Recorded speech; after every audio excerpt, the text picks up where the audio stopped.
Workout paused. តើហើยวងគេ5ក្បាលហ្នឹងតើ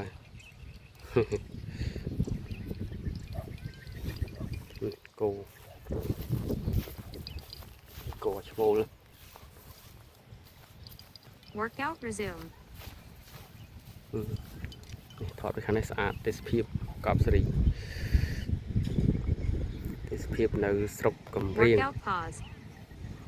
ស្រុកកំរៀងខេត្តបាត់ដំបងជប់ព្រំដែនថៃទេសភាពគោនេះមកអេកាច់ធៀងសង្ហាដែរ